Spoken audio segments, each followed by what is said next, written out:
पापड़ों की आवाज़ सुनकर लग रहा होगा आप लोगों को बाज़ार का पापड़ है, बिल्कुल भी नहीं। अगर आप भी इस तरह की क्रिस्पी कुरकुरे पापड़ बनाना चाहते हो तो वो वीडियो को आप देखिए, पूरा वॉच कीजिए और मेरे साथ जुड़ जाइए।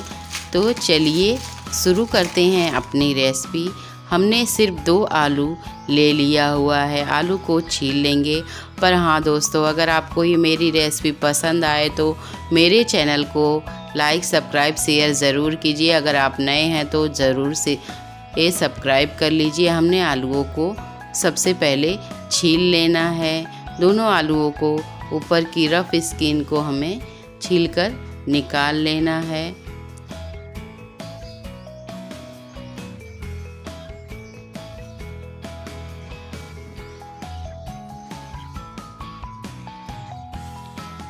अब हम एक मिक्सर जार लेंगे और आलू के छोटे छोटे पीसेस रफली कट कर लेंगे। हमें बहुत बारीक इसे नहीं कट करना है, सिर्फ रफली कट कर लेना है। तो इस तरह से हम सारी आलूओं को कट कर लेंगे। फिर हम इसे एक स्मूथ पेस्ट बनाएंगे, पर उससे पहले हम कढ़ाई में 4 कप पानी डालेंगे। पानी आपको नाप के ही डालना है। तो इस कप से ये लगभग 250 ग्राम पानी का कप है। इसमें हमने नमक डाल दिया, जीरा, और साथ में अगर आप उपवास का पापड़ बनाना चाहते हैं तो इसे आप सेंधा नमक के साथ भी बना सकते हैं। आलू को हमें एक अच्छा पेस्ट तैयार कर लेना है। आलूओं को पहले नहीं पीसे, नहीं तो ये काले पड़ जाते हैं। तो हमने पानी रखने के बाद इसे पीस लिया स्मूथ। इसे आप छन्नी से छाल कर और ही स्मूथ कर सकते हैं। साथ में ही हमने जिस कप से पानी डाला था उसी कप से हमें साबूदाना ले लेना है। साबूदाना 200 ग्राम।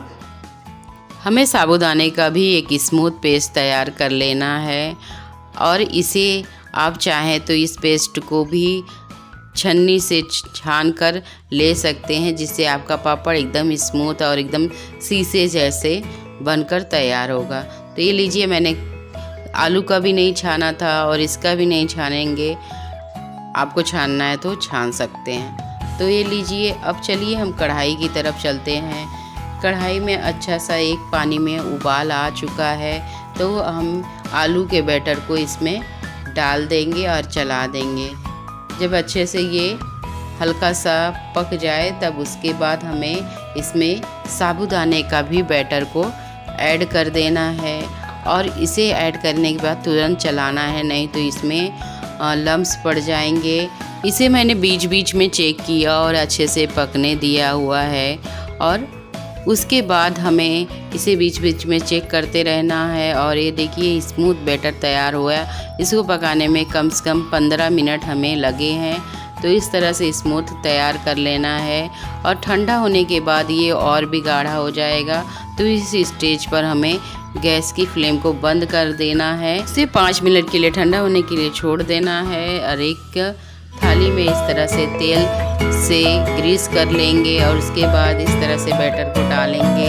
ये आराम से अपने आप फैल जाता है। तो बस कुछ बातों का ध्यान रखना है कि बहुत ज़्यादा हमें पतला नहीं रखना है, नहीं तो ये फैल जाएगा।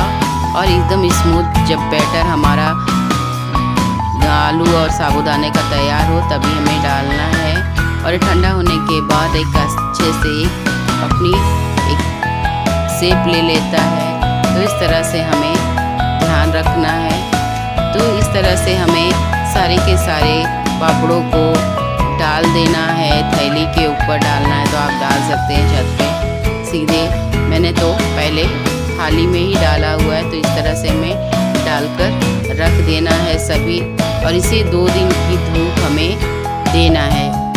2 दिन की धूप में ये पापड़ बहुत अच्छे से सूख जाते हैं। अगर आप धूप नहीं हो तो आप पंखों के नीचे भी रखेंगे तो ये बहुत ही अच्छे से सूख जाते हैं। ये देखिए, मैं आपको दिखा रही हूँ कि इतना शीशे की तरह ये हमारे पापड़ बनकर तैयार हुए हैं। ऐसा लग ही नहीं रहा है कि ये आलू और साबूदाने का पापड़ है। तो ये लीजिए, देखिए कांच की तरह मेरे हाथ भी इसमें दिख रहे हैं, पर सूखने की वजह से ये टेढ़े मेढ़े दिख रहे हैं। पर इसके स्वाद में कोई चेंजेस नहीं होता, बहुत ही आसानी से ये बनता है। तो ये लीजिए, इसकी आवाज़ में मैं आपको सुना रही हूँ कि ये कितने अच्छे से करारे बने हुए हैं। इसे आप उपवास में भी खा सकते हो। चलिए मैं आपको तलकर भी दिखाती हूँ कि ये कितने छोटे आकार में थे और तलने के बाद ये कितने बड़े आकार में बनकर तैयार होते हैं। तो इस तरह से फटाफट बनाइए, चाहे उपवास हो, चाहे बच्चों का टिफ़िन हो, या बच्चों को बाहर से ना लाकर इसे घर में ही आप इस तरह से बनाइए, खिलाइए। तो आई होप आपको ये रेसिपी पसंद आई होगी। पसंद आई हो तो मेरे चैनल को लाइक, सब्सक्राइब, शेयर ज़रूर कीजिए।